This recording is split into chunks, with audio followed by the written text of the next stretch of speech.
સાબરકાંઠા જિલ્લાના વિજયનગર અને ખેડબ્રહ્મામાં હરણાવ નદીમાં ઘોડાપૂરની સ્થિતિ છે અને તેવામાં અહીં તારાજી સર્જાઈ છે। ખોખરા અને સરસવ ગામમાં પૂરના પાણી ફરી વળતા તારાજીની સ્થિતિ સર્જાઈ હતી। સાથે ગ્રામ્ય પંથકમાં ભારે વરસાદ સહિત નદીના પાણી વહેતા થતાં સરકારી શાળા, આરોગ્ય કેન્દ્ર સહિત રોડ રસ્તા સંપૂર્ણ ધોવાયા છે।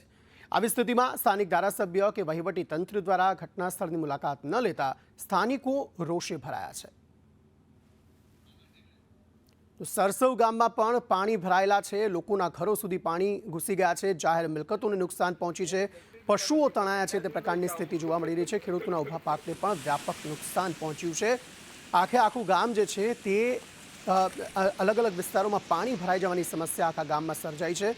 તારાજી એટલી બધી જોવા મળી રહી છે કે લોકો જાય તો જાય કહાં જેવી સ્થિતિ સર્જાઈ છે। લોકોના ઘરો સુધી પાણી જે છે તે ઘૂંટણસમાં ભરાયેલા છે।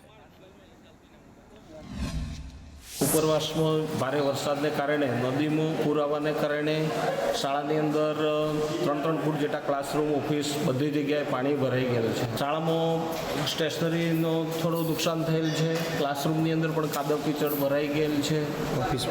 ઓફિસ રૂમની અંદર પણ જે દફતર, દિવાલ, શાળાની જે પ્રોટેક્શન વોલ ચારે બાજુ ગેટ ને બધું તૂટી ગયેલ છે। અમે સરસવ ગામમાં 7 લોકો અમારા ઘરમાં અંદર સૂંઘેલો હતો તો વરસાદના પાણી આવી ગયું, અમારા ગળે સુધી પાણી આવી ગયું। એટલે બૂમ પાડતા પછી ગામ લોકો દોડતા આવ્યા, દોયડું નોખીને પછી ખીસીને લઈ ગયા, બધા બહાર કાઢ્યા અને ખાવાનું બિલકુલ જતું રહ્યું, બીજું સામાન બિલકુલ જતું રહ્યું। કંઈ આ ઘરમાં રહેવું જ નહીં એવી પરિસ્થિતિ થયેલી છે।